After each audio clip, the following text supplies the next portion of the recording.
Hello, my name's David Hand and I'm a Fellow of the British Academy and Emeritus Professor of Mathematics at Imperial College London, where I previously held the Chair of Statistics. Today I'm going to say a little bit about data science. Data science has become a hot topic in recent years.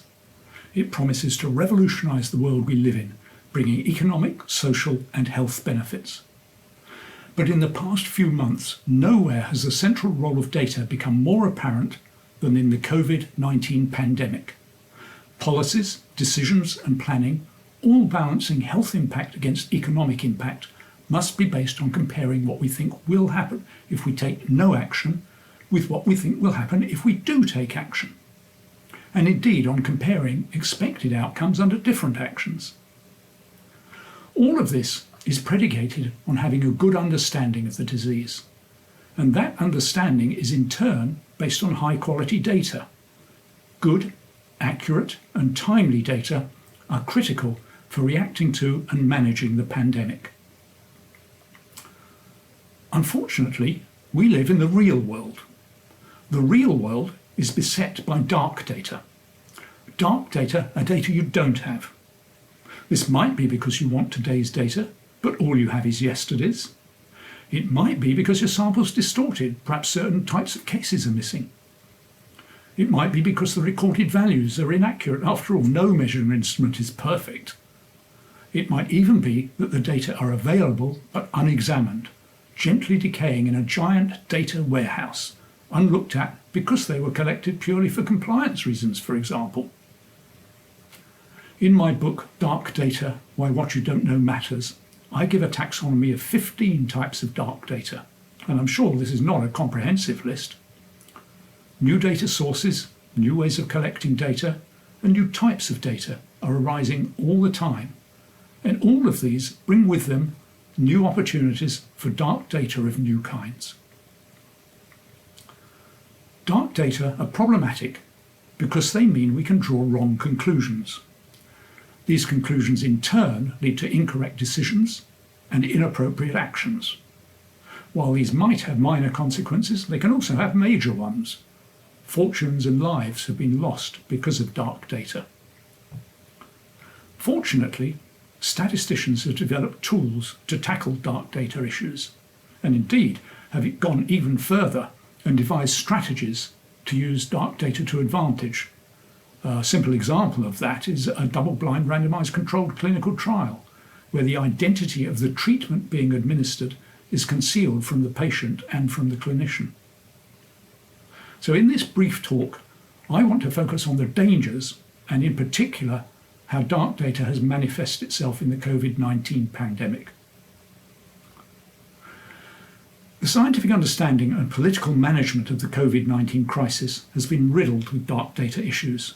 Indeed, Stanford scientist John Ioannidis has called the pandemic a once-in-a-century evidence fiasco. Unfortunately, as the many examples in my book show, such evidence fiascos are far from uncommon, though they may not always be as overt as in the pandemic. One of the particular challenges with an epidemic is that at the start you don't have much data to go on. You're largely in the dark, almost by definition. This means that projections must inevitably come with large uncertainty bounds. Even an accurate death count can mean that the death rate is lower than you think if you have an undercount of the number infected. And in the case of COVID, when many infected people are symptomless, this is likely to have been the case. Gradually, over time, light will be shone onto the dark data, improving understanding. Unfortunately, management decisions typically cannot wait. If initial projections suggest that there's a high probability that the illness will overwhelm the health services, leading to bodies piling up unburied, then action has to be taken now to restrict transmission, even if you don't have all the data. Even if retrospective analysis based on more complete data shows that such extreme actions were unnecessary and that the economic costs outweigh the social costs, that doesn't mean it was a bad decision at the time. With hindsight, it's easy to say we should have done such and such. Moreover, working out What would have happened if other action had been taken is a type of dark data of its own. We can never be sure of counterfactuals. Donald Rumsfeld famously referred to known unknowns and unknown unknowns. And these are two important types of dark data: data we know are missing and data we don't know are missing. If we know data are missing, we can try to do something about it. But if we don't know data are missing, we can blunder into terrible errors. While it seems that youngsters suffer only mildly from the illness itself, it certainly has after effects in adults, so-called long COVID, including lung damage, neurological damage, and heart damage. So what about in children? Not to mention possible long-term psychological and sociological consequences arising from the lockdown and the loss of normal social interactions. The key to coping with an epidemic is detecting as quickly as possible who has the disease so that they can be prevented from infecting others. The front line of detection is spotting the symptoms. The biological tests are better. The problem, however, in both cases is that they're not 100% reliable. They give false positives and false negatives. Even a totally reliable biological test relies on human administration, so at the bottom line, it's not totally reliable. And while symptoms of COVID-19 include fever, headache, cough, breathing difficulties, high temperature, and loss of smell and taste, there's a good chance that any one of us has recently experienced at least one of those symptoms without having COVID-19. Having the symptoms doesn't mean you have COVID-19, and perhaps worse, not having them does not mean you don't have the disease. Dark data problems have risen in many other ways in the pandemic.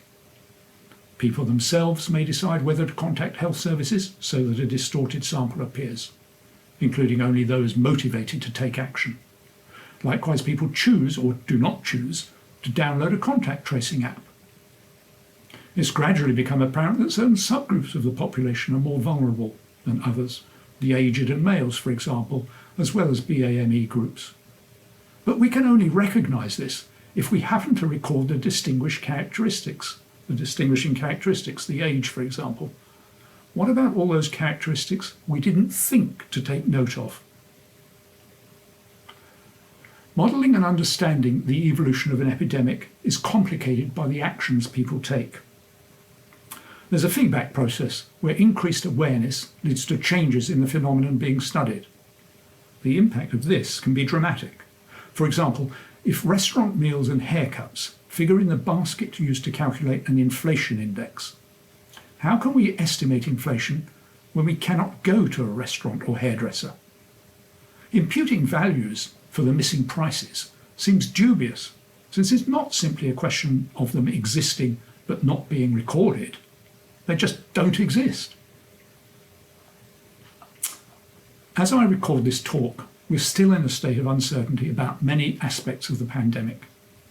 What factors are influential in predicting how severely people suffer from the illness?